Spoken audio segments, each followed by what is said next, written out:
মাদক নিয়ে, যে সারা বাংলাদেশে মাদকের যেভাবে সয়লাব ঘটে গেছে এবং দিন দিন তা অপ্রতিরোধ্য ভাবে বাড়তে আছে। এখন এই মাদক ব্যবসার সাথে যারা জড়িত এবং যারা মাদক গ্রহণ করে, এর ক্ষেত্রে সবচেয়ে বেশি ক্ষতিগ্রস্ত হয়েছে মাদকের সাথে যারা জড়িত, এবং যে পরিবারগুলোর মধ্যে দেখা যায় যে পরিবারগুলোর মধ্যে এক দুইজন সদস্য মাদকে আক্রান্ত, সেই পরিবারগুলো ধ্বংসের সম্মুখীন। আর এই পরিবারগুলো সবচেয়ে বেশি কষ্টকর বিষয় হচ্ছে যে যে ব্যক্তিটি মাদকের সাথে জড়িত, সে তার পরিবারকে ধ্বংস করে দিচ্ছে।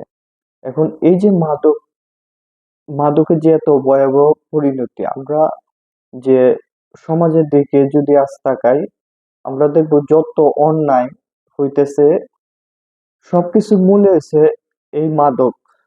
আমরা যদি মাদককে নির্মূল না করতে পারি, তাহলে সমাজে আমরা স্থিতিশীল সহাবস্থান আমরা গড়ে তুলতে পারবো না, এবং সমাজে যে একটা শৃঙ্খলা আছে সেই শৃঙ্খলা আমরা ধরে রাখতে পারবো না।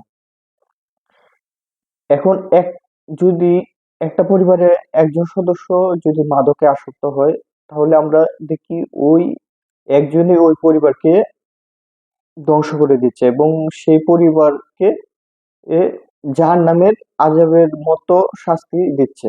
তাহলে এই যে মাদক এত ভয়াবহ একটা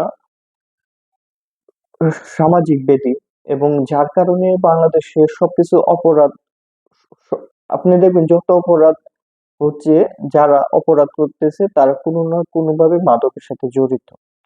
এখন এই মাদক থেকে যদি আমরা বের হয়ে না আসতে পারি, তাহলে আমাদের সমাজ অনিবার্জিত ভাবে ধ্বংস হয়ে যাবে। এখন এই মাদক ব্যবসা কারা করে? আমরা জানি যে মাদক ব্যবসার সাথে অধিকাংশই মাদক ব্যবসা যে সমাজে প্রভাবশালী এবং নেতৃত্বস্থানীয় ব্যক্তিরা জড়িত। অর্থাৎ মানে সমাজের যে যারা নেতার আসনে থাকে তারাই মাদক ব্যবসার সাথে জড়িত, এবং আমরা জানি যে এই ব্যবসাগুলো পুলিশের নাকের ডগায় হয়ে থাকে। কিন্তু পুলিশ কি করে?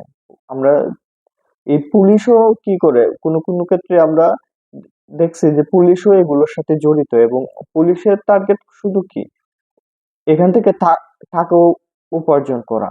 তারা এই টাকা উপার্জন করার নামেই তারা মাদক ব্যবসাকে বৈধ দিতেছে, এবং দেখা যায় যে অধিকাংশ ক্ষেত্রে যারা মাদক ব্যবসা করে তাদের কাছ থেকে পুলিশও কমিশন পায়।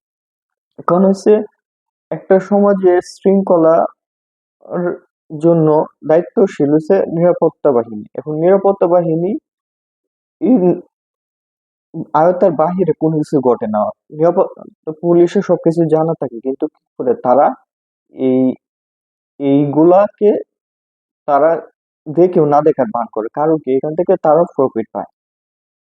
আর বড় বিষয় হচ্ছে মাদক, আমরাও জানি যে আমাদের দেশে মাদক নিষিদ্ধ, কিন্তু এই মাদক আসে কোথা থেকে?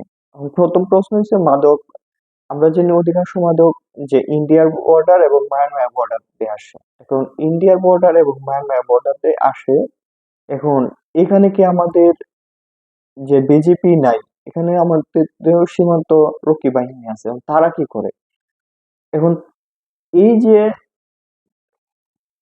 এই যে মাদকগুলো তো মাটির নিচ থেকে বের হয়ে আসতেছে, নাকি সীমান্ত দিয়ে পাচার হইতেছে। এই সীমান্ত রক্ষী প্রথম দায়িত্ব ছিল এগুলোকে সীমান্তে প্রতিহত করা, কিন্তু কি করতেছে যে এই সীমান্ত রক্ষীরা কি করতেছে, টাকার বিনিময়ে ঘুষের বিনিময়ে তারা কি করতেছে, এই মাদক মাদক দেশের মধ্যে ছড়াই দিতেছে। তারপরে যে সময় সামাজিক ভাবে বিভিন্ন এলাকায় আসে, তখন ওই এলাকায় যে পুলিশ এবং নেতাদের সিন্ডিকেট এগুলা সমাজে ছড়াইয়া দিতেছে। তাহলে এই যে এত সমস্যা মাদকের জন্য, এখন আমরা